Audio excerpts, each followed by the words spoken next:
ক্ষমতা জি আপা। দখল, সে তো জবরদখল করছে, সে তো জি মানে আপা। জি তার কোনো লিগালিটি নাই যে হচ্ছে উপদেষ্টা উপদেষ্টা বলে আমাদের কোনো পদ নাই। জি আপা। আর যেভাবে সে ক্ষমতায় গেছে এটা তো মানে মানুষ খুন করে জি মেরে আপা। একটা সিচুয়েশন তৈরি করে তারপরে তো সে ক্ষমতায় গেল। জি জি আপা। জি জি। তা না তার আমরা উত্তর এগুলা, ছিল তো আমাকেই মেরে ফেলা। জি আপা আমি আমরা জানি যে এগুলা না ঘটনাটা এগুলা আমরা ঘটেছে, ইউরোপিয়ান পার্লামেন্টকে কিন্তু জানাবো, এটি তো জানাচ্ছিও। আর তাছাড়া আমি তো পদত্যাগ করি নাই। জি আপা। আপা সবচেয়ে বড় কথা হচ্ছে যে আমাদের কনস্টিটিউশনের আর্টিকেল 57 অনুযায়ী যেভাবে পদত্যাগ করতে হয় জি আপা। আমার কিন্তু সেভাবে পদত্যাগ করা হয়নি, এবং সে কিন্তু ওই জন্য 6 তারিখের জায়গায় 5 তারিখে নিয়ে আসলো। জি আর 5 তারিখে নিয়ে আসার ফলে আমার আমার পক্ষে তখন এমন ভাবে চারিদিকে লোক ঘেরাও, আমি দেখলাম যে এখন যদি ফায়ার ওপেন করে আমার এখানে সিকিউরিটি, তাহলে শত শত লোকের লাশ পড়বে। জি আপা। জি তাদের, হ্যাঁ সেটা। এত লাশ লাশ ফেলে আমি ক্ষমতা থাকতে চাই না। কিন্তু যখন আমার একটা সিচুয়েশন হয়ে গেল যে আমার সিকিউরিটি যাওয়া থ্রু এগুলো বাধ্য হয়ে তখন আমাকে সরে যেতে হলো গণভবন থেকে, যার ফলে আমার বঙ্গভবনে যে মহামান্য রাষ্ট্রপতির কাছে আমার পদত্যাগপত্র জমা আমি দেইনি। জি আপা। কাজে আমার কিন্তু পদত্যাগ হয়নি, আমি কিন্তু এখনো বাংলাদেশের কনস্টিটিউশনাল প্রাইম মিনিস্টার।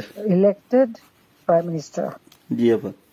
আমি আসলে দেশে কাউকে, দেশে এমনি কিছু পাবলিশ করতে দেয় না, কিন্তু এমনি তো জি আপা। ফেসবুকে বা এসে বেশ কিছু ডকুমেন্ট ওরা নিজেও দিচ্ছে যে কিভাবে মানুষ মারছে, জি খুন জি আপা। জি করছে, জি এগুলো আপা। তো আছে, জি জি আপা। চুল জীবন থেকে নিয়ে নেওয়া যেতে পারে। আমি আপা আর ওই যে, বেলজিয়ামে তো থাকার কথা। জি আপা। জি আপা। আমি আপা ওই যে এর মানে এখানে যে ইন্ডিয়ান অ্যাম্বাসেডার আছে। আমাদের ডক্টর মাসুদ আছে নিউ ইয়র্কে। জি আপা। আমি আপা ওনাদের সাথে আমার যোগাযোগ নাই আসলে আপা। আমি এখানে মেইন স্ট্রিমে পলিটিক্সে ছিলাম। আর তাছাড়া আমি আমি আপনাকে বলি, আমি 1988 সালে আপনার সাথে দেখা হয়েছিল লাস্ট। তখন আমাদের ওই যে আমার বাড়ি আপা ওই যে নোয়াখালী সোনাইমুড়িতে, আমি সোনাইমুড়ি থানা ছাত্রলীগের সেক্রেটারি ছিলাম। তখন আমাদের গোলাম সারোয়ার এমএ যে আমার মামা হয়, উনি আমাদেরকে আপনার কাছে নিয়ে গেছিল। আচ্ছা আচ্ছা। তো এরপরে আপা আমি পড়ালেখার জন্য ইউরোপে চলে আসি। চিটাগং ইউনিভার্সিটিতে আমি পড়ালেখা করে তারপরে ইউরোপে চলে আসি। তো আসার পরে আপা আমি বেসিক্যালি বেলজিয়ামে মেইন স্ট্রিম পলিটিক্সের সাথে জড়িত ছিলাম। কিন্তু লাস্ট ইলেকশনের সময় আপা আমরা অনেক কাজ করছি। আমি আমার অর্গানাইজেশন, আমার একটা এনজিও আছে এখানে, একবারে ফুল প্লেজেন্ট আপনার লবি ফার্ম। আমরা প্রায় গত ইলেকশনের আগে, ইলেকশনের আগে আমরা প্রায় 180 জন এমপির কাছে আমরা চিঠি দিয়েছি যে কেন মানে বাংলাদেশ আওয়ামী লীগ গভর্নমেন্ট বাংলাদেশের প্রয়োজন। কিন্তু এবছর আমরা তারপরও কাজ করছি, কিন্তু পুরোপুরি কাজ করতে পারিনি। আর আসলে কারোর সাথে তেমন কেউ আমাদেরকে, ইভেন আমাদের যে এখানে প্রেজেন্ট অ্যাম্বাসেডার, আমি ওনাকে অনেকবার কথা বলার চেষ্টা করছি, উনি কখনোই আমাদেরকে অ্যাপয়েন্টমেন্ট দিত না। কারণ আমি তো ওইখানে আবার আমি সারাদিন ইউরোপিয়ান পার্লামেন্টেই থাকি। এবং আমি ভিতরেই। তাহলে কেন দেবে না? কারণ আমাদের ইউরোপ পার্লামেন্ট আমাদের খুব দরকার।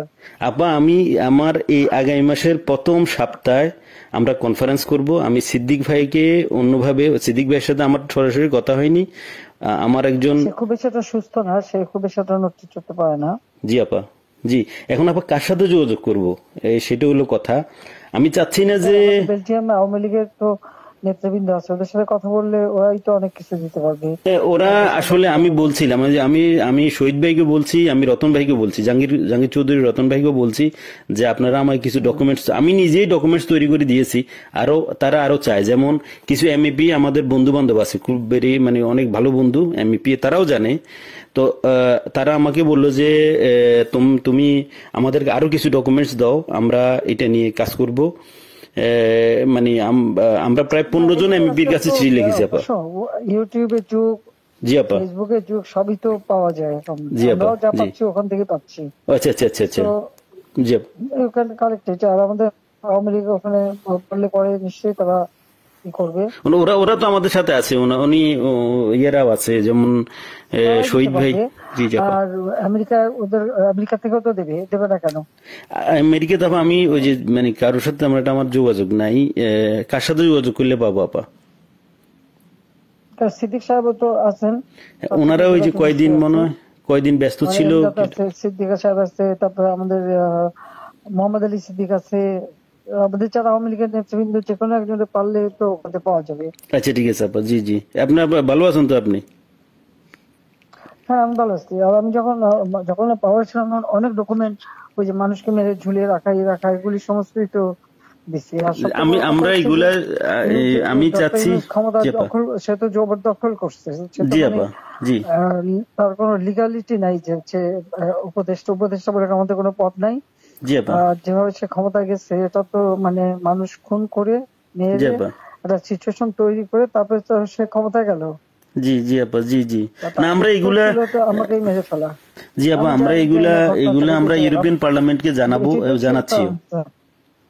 আর তাছাড়া আমি তো পদত্যাগ করি নাই। জি আপা। আপা সবচেয়ে বড় কথা হচ্ছে যে, আমাদের কনস্টিটিউশনের আর্টিকেল 57 অনুযায়ী যেভাবে পদত্যাগ করতে হয় জি আপা। আমার কিন্তু সেভাবে পদত্যাগ করা হয়নি। আচ্ছা আপা, তার কারণ এই হচ্ছে ইউনূস সাহেব এই জি স্যার। আন্দোলনের পিছনে থাকার একটা বড় কারণ হচ্ছে যে তার যে দুর্নীতি, জি আপা। মানি লন্ডারিং, জি জি আপা। ট্যাক্স ফাঁকি দেওয়া, জি লেবারদের অর্থ আত্মসাৎ করা, জি আবার লেবার লিডারদের ঘুষ দেওয়া, জি আপা। এই সবকিছু মিলেই কিন্তু সে একটা সিচুয়েশন তৈরি করতে যাচ্ছে। আর তার সাথে তারা কিন্তু কিছু দেশ সবসময় সাপোর্ট করে, ওইটা সে কাজে লাগাইছে। তার একটা ভার্ডিক্ট ছিল জি আপা। মামলার 6 তারিখে জি আপা। আগস্ট, জি আপা। ওটা যাতে না হতে পারে সেজন্য সে 5 তারিখে আগায় নিয়ে আসে। আর 5 তারিখে আনার ফলে যেটা হলো, আমার যখন মানুষ মারা গেল আমি একটা জুডিশিয়াল কমিশন করলাম জি আপা। এনকোয়ারি করবার জন্য। জি তারপর আমি সিদ্ধান্ত নিলাম যে আমি থাকবো না, আমি ছেড়ে দেবো। আপা। আপা আমি আপনি কি কোনো লাস্টের স্পিচ দিবেন নাকি? থাকতে চাই না। আমরা যদি কোনো প্রোগ্রাম আমার করি পার্লামেন্টে। 5 তারিখে আমার একটা নেশনকে অ্যাড্রেস করে জি আপা। আমি যাব রাষ্ট্রপতির কাছে, আমি তার কাছে সাবমিশন করব। জি পার্লামেন্টারি সিস্টেমের নিয়ম হচ্ছে যে আমি যদি রেজিগনেশন সাবমিটও করি, যতক্ষণ পর্যন্ত মেম্বার্স অফ পার্লামেন্টের ভিতর থেকে মেজরিটি অন্য কেউ যদি মানে জি অনুমোদন পায় তাহলে সে হবে প্রাইম মিনিস্টার। জি আর সেটা যদি না পারে দেন প্রাইম মিনিস্টারকে রিকোয়েস্ট করতে হবে জি করার জন্য যে পার্লামেন্ট ভেঙে দেন। তখন পার্লামেন্ট ভাঙে, তাছাড়া কোনোদিন পার্লামেন্ট ভাঙতে পারে না। জি আপা। এটাও কনস্টিটিউশন অনুযায়ী। জি যাই হোক, এমন একটা সিচুয়েশন করা হলো, মানুষ মানে যে কটা মার্ডার হয়েছে পুলিশের গুলিতে কিন্তু হয়নি। জি আপা। কিলিং ওদের ওদের মুভমেন্টের ভিতরে কিলিং এজেন্ট ছিল। জি আপা। এবং ওরা যে বুলেটটা ব্যবহার করছে সেটা জি আপা। ওদের অ্যাডভাইজার শাফাত সাহেব আর্মির লোক, জি আপা। তিনি নিজেই বলছেন যে এই বুলেট তো পুলিশের কাছে থাকে না। জি আপা। তার মানে জি সাধারণ লোকের কাছে এই আর্ম ছিল। আর ওই বুলেট আমাদের ওটা কার কাছে আছে? কেউ। এবং আজ পর্যন্ত এই বুলেট সম্পর্কে কোনো তদন্ত নেই, বা এই রাইফেল কে ব্যবহার করছে কোনো তদন্ত নেই। এমনকি কিছু লোক, পুরুষ মানুষ জি বোরখা আপা। পরা, জি পুরুষ মানুষ বোরখা পরে জি আপা।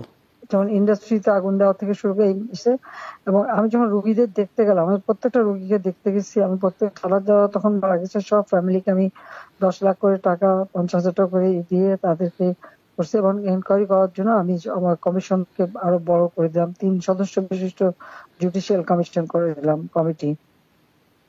জি আপা।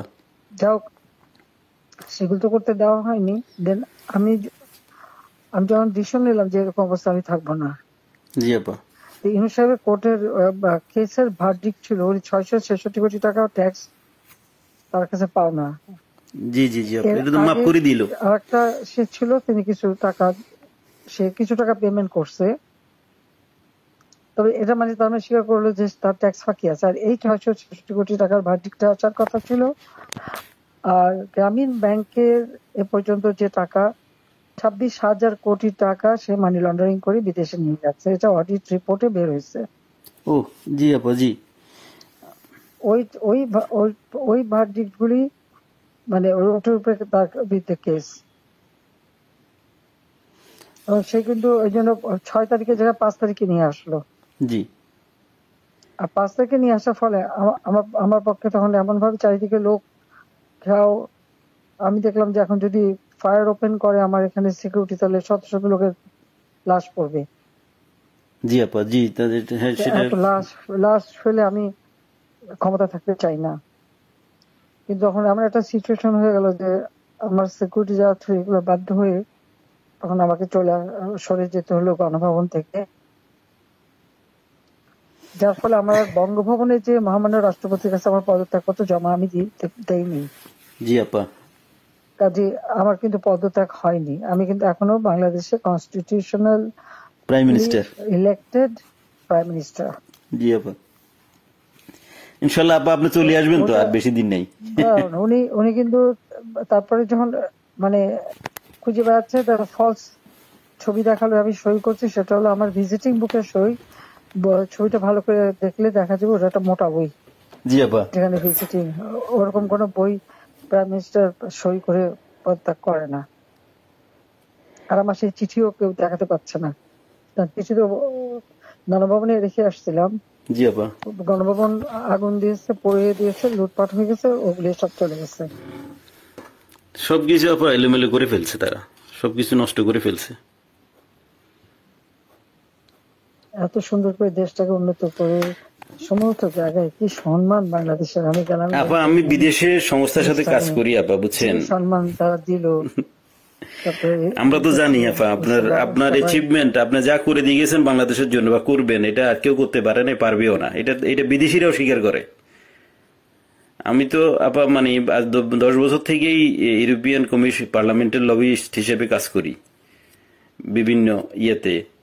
আমরা তো বিভিন্ন অর্গানাইজেশন ইয়ে আছে। আমরা ইনশাল্লাহ আপা, আমি বাংলাদেশ নিয়ে কাজ করো, যাতে ইলিগাল লোক সে পাসপোর্ট ক্যান্সেল করে, সে 495 জন আমাদের উপজেলা চেয়ারম্যান, জি আপা, 5,000 5,500 ইউনিয়ন পরিষদ চেয়ারম্যান, জি জি আপা, মেয়র পৌর কর্পোরেশনের, জি আপা, মেয়র সিটি কর্পোরেশন, তাদেরকে সে এক নোটিশে বাতিল করে দিল। এখন বন্যার সময় আমাদের সব সেট করা প্রোগ্রাম, জি আপা, এখন বন্যার সময় মাইকিং করে টাকা উঠাচ্ছে, কিন্তু ডিস্ট্রিবিউশনের নাম নেই। ওরা তো আপা মানে ওরা তো দুর্নীতির মানে পুরা আখড়া করে ফেলছে পুরা দেশটাকে। এখন তো মানুষের কাছ থেকে জিম্মি করে টাকা নিচ্ছে তারা। হাতে অস্ত্র আর লাঠি। জি আপা, গলা কেটে কেটে আমার আওয়ামী লীগের নেতাদের হত্যা করছে, গুলি করে হত্যা করছে। জি জি আপা, আমার কোনো দিন নাই যে তারা মারছে না, জি, কারণ কারো করে ইয়ে করছে দিন দিন। এটা করে যাচ্ছে, এর কোনো ইনকোয়ারি নাই, এর কোনো বিচার নাই, কিচ্ছু নেই। স্কুলের টিচার প্রায় 1,000 কত 200-র উপরে টিচারদের অপমান, স্কুল কলেজ ইউনিভার্সিটির প্রিন্সিপাল তাদেরকে এই বাচ্চাগুলিকে কিভাবে করে দিয়ে তাদেরকে অপমান করে স্কুল শিক্ষকরা গাছের সাথে বেঁধে রাখে। জি আপা, আমরা এটা লিখছি আপা, এটা আমরা ইউরোপিয়ান পার্লামেন্টের হিউম্যান রাইটস কমিশনের যে চেয়ারম্যান, সে হলো ফ্রান্সের একজন এমপি, তার কাছে লিখছি এবং এর ডকুমেন্টারি আমরা দিয়েছি।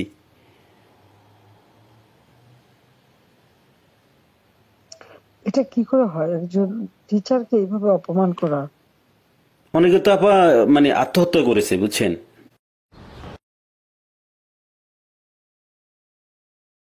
এই অপমানের জন্য।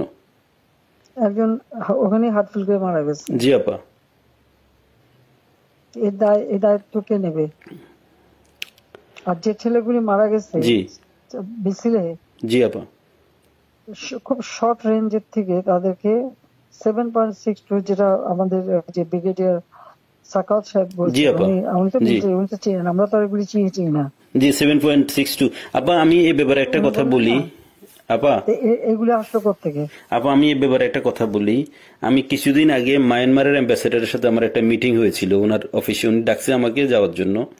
তো তো মায়ানমার অ্যাম্বাসেডর আমার বললো যে দেখো তোমাদের এখানে কিন্তু আজকা থেকে ওই যে আপনার রেভুলেশন গ্রুপ ওরা কিন্তু অস্ত্র বিক্রি করতেছে, তুমি কি মানে তুমি পারলে গভর্নমেন্টকে ইনফর্ম করো। তা আমি আমাদের অ্যাম্বাসেডর সাহেব যেখানে সালে সাহেব আছে ওনাকে বারবার আমি চেষ্টা করছি কথা বলার জন্য, উনি কখনোই মানে ওনাকে তো এমনি গিয়ে দেখা করা যায় না। তো আমি বললাম যে আপনার সাথে একটু কথা আছে, কিন্তু উনি আমার কখনো অ্যাপয়েন্টমেন্ট দেয় নাই। অ্যাম্বাসেডর আমাকে ডেকে নিয়ে ইনফর্ম করছে যে উনি জানে আমি বাংলাদেশের, আমার এনজিওটা যদিও ইন্টারন্যাশনাল। আমি তো মানে আওয়ামী লীগের লোক, আমরা আমরা বঙ্গবন্ধুর আদর্শ সৈনিক, আমরা আমাদের রক্তে আমরা মানে যখন আপনি বাংলাদেশ ছেড়ে চলে গেছেন আমরা খাইতেও পারিনি ঠিক মতে। আমরা তো মানে আমার তো মানে আমি পুরা হয়ে গেছি যে কি হইলো, কিভাবে কি সম্ভব, মানে এইভাবে আমরা তো বুক ফুলে বাংলাদেশে আমি লাশের স্তূপ দেখতে চাইনি। না সেটা তো আবার জানি, সেটা তো আমরা সবাই জানি। আপনি তো আমাদের মানে আপনি মানুষ মারলো, তারপর যে কত মানুষ মারলো। জি আপা। তারপর প্রায় পুলিশ মারলো। জি আপা। আনসার তাদের কোনো হদিস নাই। জি আপা। তারপরে মানে আমাদের আওয়ামী লীগের অগণিত নেতা কর্মী, হিন্দুদের পরিবার জি আপা মেরে লাশ গুম করা এবং মেয়েগুলোকে তুলে নিয়ে যাওয়া। তারপরে যে আমাদের ইডেন কলেজের একটা মেয়ে, তাকে মেরে শেষে ঝুলাই রেখে বললো আত্মহত্যা করছে। জি আপা, গত 2-1 দিন আগে। জি জি। আমাদের ওই যে আমাদের মমিন পাটোয়ারি 32-এ ফুল দিতে গেছে, তাকে এমন মারলো যে মারা গেল, পরে সে তো মারা গেল। একজন বয়স্ক মানুষের একেবারে উলঙ্গ করে যেভাবে তাকে হ্যারাস করলো, বয়স্ক মানুষ তাদেরকে উঠবস কাম ধরে উঠবস করানো, এরা কি মানে এদের বাপ মা নাই, মানে কালচার নাই। জি আপা, মানে দেশের যে সমাজ ব্যবস্থাকে পুরাটাই মনে করেন যে শেষ করে দিয়েছে ইউনূস সাহেব তার ক্ষমতার জন্য, মানে ওনার ইয়ের জন্য, ওনার লোভের জন্য উনি দেশটা। দায়িত্ব তো তাকে নিতে হবে। জি আপা 100%। আমরা তো আবার আমি এর উপরে দিয়ে গেল ক্ষমতায় ওনাকে মানে ওনাকে উনি তো মানে ওয়েস্টার্ন কান্ট্রির ইয়ে দিয়ে চলে, ইউরোপের। আমি ওনার হয়তো আমরা পারবো না কিনা জানি না, তবে ওনাকে আমি ইউরোপিয়ান পার্লামেন্টে ওনাকে বুঝাবো যে উনি একজন সুদখোর, উনি একজন অমানবিক লোক, উনি শান্তিতে নোবেল পুরস্কার দেওয়া ভুল হয়েছে। ওনাকে মানে ওনাকে যে চেহারা, ওনার যে ধরনের মাস্ক পরে উনি চলে, উনি এর পিছনে উনি একজন প্যারোসাস লোক, একজন বাজে লোক, যে মানুষ খুন করা ছাড়া, যে মানুষের রক্ত শোষা ছাড়া কোনো কাজ নাই। Shellfish, self centred. জি আপা। আপা আপনি দোয়া রাখেন, ইনশাল্লাহ। আপনার কথা বলছি অনেক ভালো লাগছে অনেকদিন পরে। তাছাড়া আমি যাদের সাথে যোগাযোগ করা দরকার, আমি চাচ্ছি যে কিছু ইন্টালেকচুয়াল বডি যারা, তাদের সাথে যোগাযোগ রেখে ওনাদেরকে আমি এনে প্রোগ্রাম করব। না, তারা বলুক বাংলাদেশের যে অবস্থাটা, কোথায় আমি নিয়ে গেছিলাম বাংলাদেশকে। জি আপা। আজকে বাংলাদেশ কোথায়? জি জি জি আপা, এটা তো এরাও বুঝে বুঝছেন। ঘরে ঘরে ডাকাতি হচ্ছে, তারা ইলিগাল আর্মস রিকভার করে না, ইলিগাল আর্মস জমা দেওয়ার জন্য নির্দেশ দেয়। এবং প্রত্যেকটা ফ্যামিলি এবং একটা এলাকায় রাত্রেবেলা একজন করে জেগে বসে থাকে ডাকাতের ভয়ে। জি আপা। দিনেও ডাকাতি করে। এখন তো কোনো আইনের শাসন নেই দেশের মধ্যে, কোনো প্রশাসন নেই, আইন নেই, শাসন নেই, কিছু নেই। আরে এ নিয়ে মাথা ব্যথা নাই না। ওনাদের তো শুধু কখন কে কাকে মুক্তি দিবে, কার কার ভ্যারডিক্ট উঠাই ফেলবে, কার কি জেল থেকে ছেড়ে দিবে, কারে কি ইয়ে করবে, শুধু ওইটা নিয়ে ব্যস্ত ওনারা। সে ক্ষমতা দখল করে সবার আগে নিজের ট্যাক্স মাফ করে। জি 662 কোটি মাফ করে দিল উনি নিজে। এখন বলে যে না, আমি ক্ষমতার অপব্যবহার করতে চাই না, আমি আমার কেস লড়তে চাই, এই করতে চাই, সেই করতে চাই, এখন বলে। কিন্তু আপনি আইসিআই তো আপনার ইয়েটা মাফ করে নিলেন, প্রথম আইসিআই উনি মাফ করে নিল ওনার মাফ করলো, মানি লন্ডারিং মামলা প্রত্যাহার করলো। তারপরে গ্রামীণ ফোনের বিটিআরসি টাকা পায় প্রায় 2,000-2,500 কোটি টাকা, সেটাও মাফ করাই নিল। আপা আপনি আপনার ইন অ্যাবসেন্সে দলের এখন দায়িত্বে বা দল কিভাবে দাঁড়াবে সেটার কোনো? সবার বিরুদ্ধে মামলা। জি আপা। আর বাকি সব জেলখানায়। জি আপা। নাই। অনেকের তো আপা মানে অনেকের কোনো হুদিসই পাওয়া যাচ্ছে না, অনেকের খুঁজে পাওয়া যাচ্ছে না, অনেকের ফোন করে পাওয়া যাচ্ছে না। গুম করে দিচ্ছে। কারা আপা? হ্যাঁ, মেরে গুম করে দিছে। জি জি আপা, ওদেরকে নিয়ে কোথায় কি করছে না করছে মানে কোনো ইয়ে নেই। অনেকের যোগাযোগ করার চেষ্টা করি কিন্তু পাওয়া যাচ্ছে না, টেলিফোনের কোনো ইয়ে নাই বা লোক দিয়েও কোনো খবর না, পাচ্ছি না। পাবে কোথেকে, যে একটা নাই তো, সব তো জেলে ঢুকাই দিচ্ছে যে কদিন পাচ্ছে, আর বাকিদের যে কি করছে বলতে পারবো না। আমি এমনি তৃণমূলের নেতা কর্মীদের সাথে কথা হচ্ছে, না সবাই সবাই আপা তাদের সবাই খবর আপনার হচ্ছে। কথা বলে, আমরা যাদের সাথে তৃণমূলে যারা একবারে রুরাল এরিয়া বা ডিস্ট্রিক্ট লেভেলে সবাই বলে যে আপা এখন সবার সাথে যোগাযোগ করতেছে, আপাকে অ্যাভেলেবেল পাওয়া যাচ্ছে। তো একজন আমাকে দিয়ে বললো যে আপনি যেহেতু অর্গানাইজ করতেছেন, আমি আবার সিরিজ প্রোগ্রাম করব ইউরোপিয়ান পার্লামেন্টে ইনশাল্লাহ। আমাদের বন্ধু বান্ধব আছে পার্লামেন্টারিয়ান, ওদেরকে বলছি, ওদেরকে আমি পার্সোনালি গিয়ে কথা বলছি, ওদেরকে ডকুমেন্টারি দিচ্ছি। ওরা সেপ্টেম্বর, যেহেতু আগস্ট মাসটা ইয়ে ছিল, বন্ধ ছিল, ওরা সেপ্টেম্বর থেকে ইনশাল্লাহ ইয়ে করবে। আচ্ছা, ওরা ঠিক আছে, সেপ্টেম্বর থেকে ইনশাল্লাহ ওকে, প্রোগ্রামটা আবার লঞ্চ এসব কাজ। করবে। এবং আমরা হিউম্যান রাইটস কমিশনে আমাদের বন্ধু বান্ধব আছে, বাংলা ইউরোপিয়ান কমিশনে এবং ইসিএসসি কমিটির আমি আপা ভেরি মানে আমার ওয়েল কানেক্টেড হচ্ছে SND group, social democratic and progressive অ্যালায়েন্সের সাথে। ওরা আমাকে ফুল সাপোর্ট দিবে এবং ওদেরকে আমি পার্সোনালি গিয়ে কথা বলে আসছি যে আমাদের বাংলাদেশ আওয়ামী লীগ। সচিবদের সাথে যোগাযোগ করো। জি না, যোগাযোগ আছে আপা, আমি কালকে ওর সাথে দেখা করেছি এবং আমি তো ওরা জানে আমি এর আগেও আপা রোহিঙ্গা নিয়ে কিছু লয়ার জোগাড় করে ভুলে গেছিল, জি জি বলে 2-3 দিন বেশ কাজ করছে, অনেক প্রায় 200-300 লয়ার ওখানে যে ঢুকছে, বাস তাদের বিরুদ্ধে মামলা দিয়ে আর ওদের ওই যে লাচার বাহিনী দিয়ে জি জি জি কাউকে কোর্টে ঢুকতে দেবে না। আমাদের কোনো লয়ার কোর্টে ঢুকতে পারবে না। একজনকে ছোড়াও মারছে। জি জি ছুরি মারছে একজনকে আপা। জি জি জি আমরা আপা না, আমি এখানের মনে করেন যে আমি এসএনডি, আমাকে সরাসরি আমি এসএনডি কে বুঝাতে সক্ষম হয়েছি যে বাংলাদেশ আওয়ামী লীগ সোশ্যালিস্ট পার্টির একজন পার্ট অফ সোশ্যালিস্ট পার্টি এবং আমাদের নেত্রীকে, যিনি আমাদের দেশের সবচাইতে আমরা আমাদের দেশের যিনি স্বপ্নকে মানে আমাদের যে মানে দেশটাকে গরিব থেকে মধ্যবিত্ত আয়ের দেশে নিয়ে আসছেন, ওনাকে অনৈতিক এবং অবৈধভাবে ওনাকে ক্ষমতাচ্যুত করা হয়েছে, ফোর্সলি ওনাকে দেশ ছাড়তে বাধ্য করা হয়েছে ওনাকে। তো তারা মানে বলছে যে ঠিক আছে, আমরা পার্লামেন্ট সেশন খুলুক, আমরা এটা নিয়ে আলাপ করব, এটা নিয়ে আমরা ডকুমেন্টস গুলো দেখবো যে আসলে বাংলাদেশে কি হচ্ছে। তুমি আরো জোগাড় করে সব দিতে থাকো, ঠিক আছে? জি আপা, আচ্ছা, দোয়া করেন আপা, আপনার সহযোগিতা আচ্ছা, থাকবে আর আপনি একটা হ্যাঁ, স্পিচ দিয়েন যখন আমরা ইয়ে করবো আর প্রোগ্রাম করবো। না আমি স্পিচ দেবো না, আচ্ছা ঠিক আছে আপা। আমি এমনি তোমাদের কথাই বলবো। হ্যাঁ, হ্যাঁ ঠিক আছে আপা, দোয়া করেন ঠিক আমাদের আছে, জন্য, এইটাই আমাদের জন্য অনেক কিছু। আচ্ছা, আপনার দোয়া থাকলে ইনশাল্লাহ আচ্ছা, অনেক কিছু করতে পারবো। হ্যাঁ, শিওর, ওকে আপা, হ্যাঁ ওকে, আসসালামু আলাইকুম। আচ্ছা, আসসালামু আলাইকুম আপা। সালাম।